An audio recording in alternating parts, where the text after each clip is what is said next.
evening, everybody. Right, so a bit of a random one now, and already there's a bit of a clue going on with this saggy headliner. So, what it is, as you know, I've got the Range Rover camper, and it's an awesome bit of kit. However, it's not the best thing for driving around. It's not very good for going to Tesco's. It's not very good for sitting on the motorway for 3-4 hours to go see friends. I do have a works van, but it costs a fortune to run. And it's nice to be in your own motor, isn't it? So there's something I've wanted for a lot of years,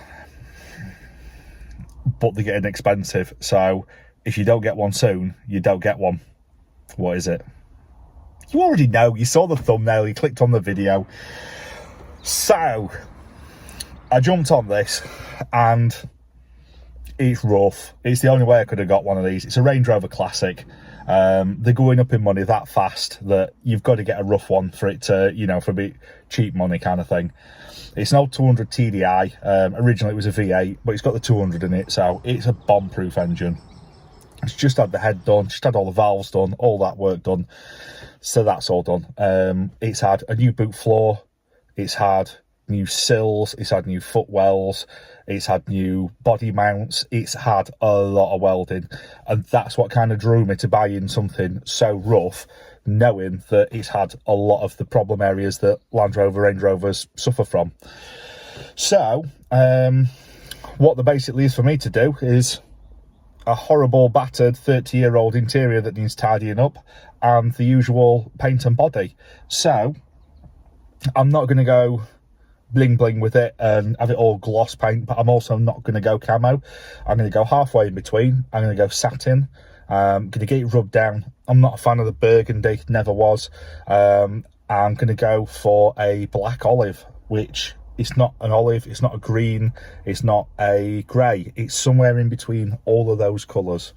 So hopefully you'll like that. I think it's a good trade-off because it's like a retro looking colour, but at the same time you can put it in the woods and it kind of just blends well. And that's the thing with this. It's not going to be an over the top build. It's going to be a subtle budget runabout that I'm hoping a lot of you can get a few ideas for your own trucks, whether it be a boot build, an electrical system, a roof rack, and just some basic kits to go green laning. What this will increase is obviously the like swag and tarp setups, things like that. I'm also going to stick Stu's trailer behind a few times and pinch that off him a bit, so there'll be a bit more variation in the channel, because that's this summer I do want to get out more and get more videos, and by doing that I don't want to just do the same generic like Woodland camper van camp. I want to get the green laning in the camper, but I also want to get the green lane in the Ranger, because there's quite a few people that ask me to go out and they've got far more capable vehicles than me. So I don't want to say no, or I can't afford the fuel because it's like 5 hours away or something. This will do 1.5 times. The camper does less than 20 to the gallon at the minute. This, if it's anything like my Disco 1 that I had, will do 30-35, as long as you don't scream it down the motorway. So it makes it a lot cheaper while fuel's so expensive. So with any luck, that'll be more content for you guys to watch. Give us a comment down below if there's anything that you think, you know, I should be getting, any of the parts that you'd suggest, anything like that. Because although I've been doing this for the best part of 20 years, one thing I have learned with YouTube, and the beauty of YouTube is, there's a lot of people on it, and there's also a lot of other experienced people on it. So I might not agree with your idea. However, you might say something I've never even heard of, and then we you know, a few of us get to learn out of it. So yeah, plan of attack is I'm going to speak to Gabby at Willowfield's campsite and have a word about retrimming this headliner in black for me. I'm going to try and get a new carpet for it, ideally a black one. The grey seats aren't terrible. They just look like you're in your nan's car, do you know what I mean? So I'd love to get some of them Exmo trim bucket seats, is it the elite ones or something like that for the front, and get the back retrimmed up to match. But at the minute they're a bit out of budget, so I might have to look for another sports seat, like a nice leather black sports seat, get the back one trimmed up to match it. If I can get the black carpet and the black headliner, happy days. I'm actually on now with rubbing the vehicle down.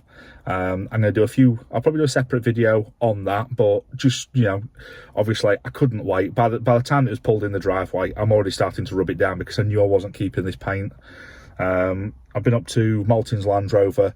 They've been dead helpful with the part numbers and things like that. And we've got the wide arch kit, because what I'm going to do, I can't justify buying new wheels and tyres for this car because I don't have the money to be chucking putting bling. What I'd like is the Challenger 5-spoke wheels on this thing, just because it matches. It's kind of retro, isn't it? Back in the day when I first got into Land Rovers and stuff, everyone had the Mach 5s and things. They were like the Gucci thing to have, so I would like them eventually. But what I'm going to do, put new wheels and tyres on the camper. I can justify putting new wheels and tyres on that because it's quite an expensive vehicle, so it increases in value all the time, that thing. And then the wheels and tyres off of that will go on this. With them being a 265, they need the lift and a bit wider arches, so we're going to put a 2-inch lift on this. I wasn't happy with the terra firmas on that vehicle. However, I've been assured that, you know, they're better than they were, and if there's any issues whatsoever, I can get a return on them and they'll swap them out for me. Which, a company saying that, you kind of go, do you know what, I'll give you another chance, because at the end of the day, you can't get better than, we'll just give you your money back, we'll change them out for you if they fail on you. That's pretty confident, and it's good customer service, isn't it? So I've gone for terra firma again. I don't know whether I'm going to regret that or not, but the option was the one that wants Old Man Emu, but it's more than double to triple the price, and this is a budget Overland retro kind of build, so I don't have the money to chuck at it because that still needs work and the Daphne's doing, obviously. So we've gone for the terra firma. A few people were saying that the new Brit part stuff, it just burns to say Brit part, doesn't it? Shit part. A few people have said their powder coating's really, really good, and it lasts. But we've gone with the terrible firma again. We're going to give that a try. Get that on. Get the wheels and tyres off that on. It should sit right then. Get it painted up. I'm just keeping my eye out for a pair of new backlights for this. I've got new black LED headlights for that. So what I'm going to try and do, the plan for this, what I'm thinking is I want to make it capable. I want to make it usable. I want it to have presence, but I don't want it to stand out. Like that thing, I drive that and people literally stop walking and go and stare at it. Everywhere you go, people come over and talk to you. It's that in your face, that, I don't know, I want something that, when I go on my little missions and like going up hills and things, I don't tend to do it anymore because I daren't leave that anywhere. This thing, however, going to get a good alarm on it, good immobiliser, a few good bits of security on it and stuff, get it all so it's locked down, and I can leave it in a national park or something like that and go for a wander and not worry too much about it. That's kind of the thing. I want something with door seals and soundproofing and heaters, you know, the things that I've not had for a lot of years with the people that followed the channel long enough or seen the soft top, which again, it was a step up from having the motorbike touring and stuff. Then I've gone to that, which is better again. But then a long time ago, I did have a modified D1, and I kind of miss it. I'm getting old and I need my comforts, and I want a car that I can go to the seaside with the kid, you know what I mean? That's the plan. I'm waffling a lot, but as you can tell, I'm excited. So yeah, the dashboard, it's a little bit tired. I'll probably have that retrimmed in leather as well. The centre console is battered, so I need a new Range Rover Classic centre console. Gonna put a head unit in here, some speakers. This actually came with a factory sub in the back, so we're going to swap that out, put some new wiring in and put a modern sub in the back of it because I do like my music. So it'd be nice to have a car that I can drive around, listen to music, and go a few places and sit for a period of time and go and visit the people that keep inviting me out, that I keep saying maybe later, or it doesn't like the motorway or things like that. So that's kind of the plan with it. We'll get these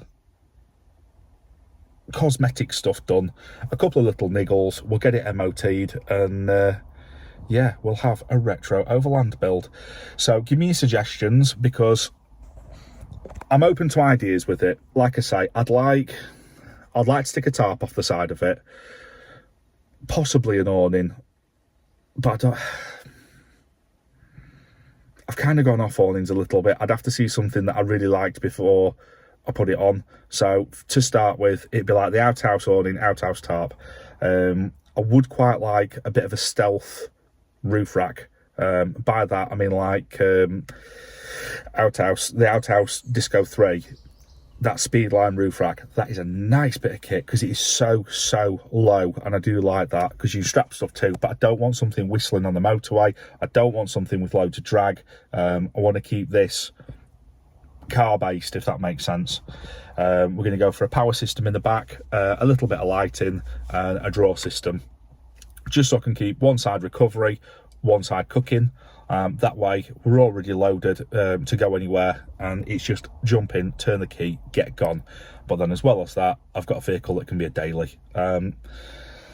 Yeah, I might regret buying another old Land Rover instead of a Toyota or something, but it had to be done. I had to tick it off the bucket list. It's on the bucket list.